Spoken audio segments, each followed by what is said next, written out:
ഈ അടുത്ത കാലത്ത് വൃന്ദാവനിൽ ഒരു 11 ദിവസത്തെ ട്രിപ്പ് ഞാൻ പോയി എന്ന് പറഞ്ഞിരുന്നല്ലോ നിങ്ങളോട്. ഞാൻ യോഗ ചെയ്യുന്നത് ഒന്നുകൊണ്ട് മാത്രമാണ് എനിക്ക് യാത്ര ചെയ്യാൻ പറ്റിയതെന്ന് ഞാൻ തീർച്ചയായിട്ടും വിശ്വസിക്കുന്നു. കാരണം ഒരുപാട് സ്റ്റെപ്പുകൾ കയറാനുണ്ട്, ഒരുപാട് ഇറക്കങ്ങൾ ഇറങ്ങാനുണ്ട്, ഒരുപാട് ദൂരം നടക്കാനുണ്ട്. അതെല്ലാം എനിക്ക് ചെയ്യാൻ സാധിച്ചത് ഞാൻ ഈ യോഗ ചെയ്തതുകൊണ്ട് മാത്രമാണ്. യോഗ ചെയ്യുന്നതിന് മുമ്പ് എനിക്ക് സ്റ്റെപ്പുകൾ കയറാൻ പോലും, എൻ്റെ വീട്ടിലെ സ്റ്റെപ്പുകൾ പോലും ഞാൻ കയറുമായിരുന്നില്ല. ഓഫീസിൽ ജോലി ചെയ്തുകൊണ്ടിരുന്നപ്പോൾ അവിടെയും ഞാൻ സ്റ്റെപ്പുകൾ കയറുമായിരുന്നില്ല. പക്ഷേ യോഗ ചെയ്തതിന് ശേഷമാണ് ഞാൻ സാധാരണ രീതിയിൽ സ്റ്റെപ്പുകളൊക്കെ കയറാൻ തുടങ്ങിയത്. അപ്പം ഞാനിപ്പോൾ പറഞ്ഞു വന്നത്, നിങ്ങളുടെ നാട്ടിൽ എവിടെയെങ്കിലും, അതായത് സർട്ടിഫിക്കറ്റ് നന്നായി പഠിപ്പിക്കുന്ന ഇൻസ്റ്റിറ്റ്യൂട്ടുകളിൽ നിന്നും യോഗ പഠിച്ച് പാസ്സായ ടീച്ചർമാരുണ്ടെങ്കിൽ അവിടെ പോയി നിങ്ങൾ യോഗ പഠിക്കണം. പ്രായവും ജാതിയും മതവും ഭേദവും ഒന്നും നോക്കാതെ പറ്റുമെങ്കിൽ നിങ്ങളുടെ കുട്ടികളെയും നിങ്ങളും എല്ലാവരും, അത് ഏത് പ്രായത്തിലുള്ളവരാണെങ്കിലും യോഗ ചെയ്യുന്നത് വളരെ നല്ലതാണ്. നമ്മൾ യൂട്യൂബിൽ നോക്കി യോഗ ചെയ്യുന്നതിനോട് എനിക്ക് അഭിപ്രായം പറയാനില്ല. അല്ലെങ്കിൽ അതുപോലെയുള്ള ആചാര്യന്മാരുടെ കീഴിലായിരിക്കണം, അല്ലെങ്കിൽ അതുപോലെ ഇൻസ്റ്റിറ്റ്യൂട്ടുകളിൽ നിന്നായിരിക്കും. ചിലർ ഒന്നുമില്ലാതെ വെറുതെ യോഗ ചെയ്യുന്നതൊക്കെ കാണാം. പക്ഷേ അതെനിക്കറിയില്ല. ഞാൻ പഠിച്ചത് പതഞ്ജലി യോഗ ഇൻസ്റ്റിറ്റ്യൂട്ടാണത്, ഈ ബോർഡ് കാണുന്നതാണ്. അവിടെ നല്ല ട്രെയിനിങ് ആണ്. അതുപോലെ തന്നെ ഒരുപാട് ശ്രീ രവിശങ്കർ ഉണ്ട്, വേറെ അങ്ങനെ ഒരുപാട് സ്ഥലങ്ങളുണ്ട്. അവിടെയൊക്കെ നല്ല ട്രെയിനിങ് ആണ്. അപ്പം അങ്ങനെ പഠിച്ചിട്ടുള്ള അധ്യാപകരുണ്ടെങ്കിൽ അവിടെ പോവാം. പിന്നെ ഇത് പ്രചരിപ്പിക്കാനായിട്ട് ഞാൻ പറയുകയാണെങ്കിൽ, ഇപ്പോൾ സ്കൂളുകൾ തന്നെയല്ല, അപ്പം നമ്മൾക്ക് പള്ളികളിൽ നിങ്ങൾക്ക് ആഴ്ചയിൽ ഒരിക്കൽ യോഗ ക്ലാസ്, ഇപ്പം എന്തായാലും പള്ളികളിൽ എല്ലാവരും വരും. അതുപോലെ തന്നെ അമ്പലങ്ങളിൽ നമുക്കൊരു ദിവസം, ഞായറാഴ്ച ഒരു ദിവസം, എപ്പോഴെങ്കിലും ഒരു ദിവസം 1 മണിക്കൂർ പ്രായഭേദമന്യേ എല്ലാവരും വന്ന് യോഗ ചെയ്യട്ടെ. പിന്നെ നമ്മൾ സമുദായങ്ങളുണ്ട്, SNDP സമുദായമുണ്ട്, NSS കരയോഗമുണ്ട്.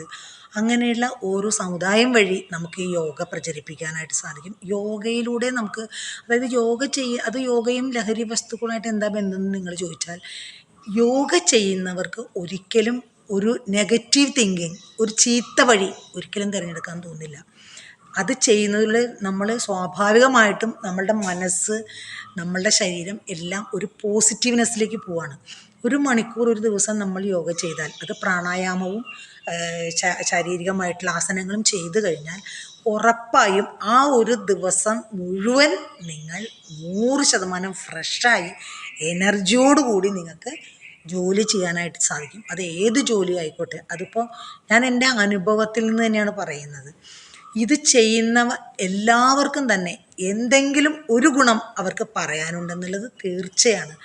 പലർക്കും യോഗ എന്ന് പറഞ്ഞാൽ, ഞാനും അതെ കേട്ടോ, എനിക്കും വലിയ വിലയൊന്നും ഉണ്ടായിരുന്നില്ല, ഞാനും പുച്ഛിച്ചത് ആയിരുന്നു. പക്ഷേ ഇതിന് ഇത്രമാത്രം ഗുണമുണ്ടെന്ന് നമ്മളത് അനുഭവിക്കുമ്പോൾ മാത്രമേ അറിയുള്ളൂ.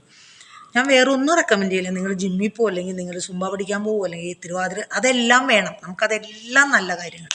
പക്ഷെ അതിലൊന്നും കിട്ടാത്ത ഒരു പ്രത്യേകത ഈ യോഗയിൽ മാത്രമേ നിങ്ങൾക്ക് കിട്ടുള്ളൂ. അതിന് യാതൊരു തർക്കവുമില്ല. പിന്നെ ഞങ്ങളുടെ ആചാര്യന്മാർ, അധ്യാപകർ പറയും, യോഗ ചെയ്യുവാൻ ഒരു യോഗം വേണം. എല്ലാവർക്കും യോഗ ചെയ്യാൻ പറ്റില്ല, അതിനൊരു യോഗം വേണമെന്ന് പറയും. ചില ആളുകൾ എന്നോട് ചോദിക്കും, യോഗ ടീച്ചറെ 1 മാസം കൊണ്ട് പഠിക്കാൻ പറ്റുമോ, എത്ര നാളുകൊണ്ട് പഠിക്കാൻ പറ്റും? അതിലൊരർത്ഥവുമില്ല. യോഗ അങ്ങനെ പഠിച്ചിട്ട് നിർത്താനുള്ളതല്ല. യോഗ നമ്മൾ ചെയ്യാൻ തുടങ്ങിയാൽ, അത് നമ്മളൊരു അധ്യാപകൻ്റെ കീഴിൽ പോയാലും നമ്മൾ സ്വന്തമായി ചെയ്താലും, ദിനചര്യ പോലെ, അതായത് നമ്മൾ പല്ല് തേക്കുന്ന പോലെ, നമ്മൾ കുളിക്കുന്ന പോലെ, അല്ലെങ്കിൽ നമ്മൾ ഭക്ഷണം കഴിക്കുന്ന പോലെ ഒരു ദിനചര്യയാക്കി മാറ്റിയാൽ മാത്രമേ യോഗ കൊണ്ട് നമുക്ക് പ്രയോജനമുള്ളൂ. മാസത്തിലൊരു ദിവസമോ അല്ലെങ്കിൽ ആഴ്ചയിലൊരു ദിവസമോ ചെയ്തുകൊണ്ട് യാതൊരു പ്രയോജനമില്ല. അതുകൊണ്ട് തന്നെ ഞാൻ യോഗ ക്ലാസ് എടുക്കുന്നത് ആഴ്ചയിൽ 6 ദിവസവും. എല്ലാവരും വരാൻ സന്തോഷവുമാണ്. കാരണം അവരും പറയുന്നത് എന്താണെന്ന് വെച്ചാൽ, വീട്ടിലാണെങ്കിൽ ഒറ്റയ്ക്ക് ചെയ്യാൻ തോന്നില്ല, ഇവിടെ ആകുമ്പോൾ ഗ്രൂപ്പായിട്ട് എല്ലാവരും കൂടി ചെയ്യാൻ സന്തോഷമാണ്. അപ്പോൾ വളരെയധികം ഒരു പോസിറ്റീവ്നെസ് കിട്ടുന്ന ഒരു സംഭവമാണ് യോഗ, ശരീരത്തിനും മനസ്സിനും. പറ്റുമെങ്കിൽ നിങ്ങൾ നിങ്ങളുടെ അടുത്തുള്ള യോഗ സെൻറ്ററിൽ പോയി ജോയിൻ ചെയ്യുക. ഓൺലൈനായിട്ട് ചെയ്യുന്നതിനോട് എനിക്കറിയില്ല. പിന്നെ നിങ്ങൾക്ക് എന്തെങ്കിലും ഉണ്ടെങ്കിൽ എന്നോട് ചോദിച്ചാൽ, എനിക്ക് അറിയുന്നതാണെങ്കിൽ ഞാൻ ഇതിലൂടെ കാണിച്ചു തരാം. അത് നിങ്ങൾ ചോദിക്കണം കമൻറ്റിൽ. എന്തെങ്കിലും ഇപ്പോൾ തലവേദന ഉണ്ടെങ്കിൽ അതിന് ചെയ്യാൻ പറ്റിയത് എന്താണ്, അല്ലെങ്കിൽ കാലുവേദന, അത് എന്തെങ്കിലും ഞാൻ അങ്ങനെ കാണിച്ചു തരാം എന്നല്ലാതെ എനിക്ക് വേറൊന്നും ചെയ്യാൻ പറ്റില്ല. ഓൺലൈനൊന്നും ഞാൻ ക്ലാസ് എടുക്കുന്നില്ല. ഞാൻ ഓഫ്ലൈൻ മാത്രം ഇവിടെ വരുന്നവരെ കാണിച്ചു കൊടുക്കും. പക്ഷെ നിങ്ങൾ എവിടെ പോയി പഠിച്ചാലും, ഞാൻ ഒരിക്കലും എൻ്റെ നോക്കാനോ പഠിക്കാനല്ല പറയുന്നത്. യോഗ പഠിച്ച ആൾക്കാർ, നല്ല ഇൻസ്റ്റിറ്റ്യൂട്ടിൽ നിന്ന് യോഗ പഠിച്ച ആൾക്കാരുണ്ടെങ്കിൽ തീർച്ചയായിട്ടും നിങ്ങൾ അവിടെ എല്ലായിടത്തും കാണണം. അത് ചെയ്യുന്നത് നിങ്ങൾക്ക് വളരെയധികം, അതായത് കഷ്ടപ്പെടാണ്ട് നമുക്ക് മരിക്കാൻ സാധിക്കും. ഒരിക്കൽ നമുക്ക് മരണം ഉറപ്പാണ്, എന്നാലും കിടന്നു മരിക്കാതെ നടന്നു മരിക്കാം എന്നാണ് പറയപ്പെടുന്നത് യോഗ ചെയ്താൽ.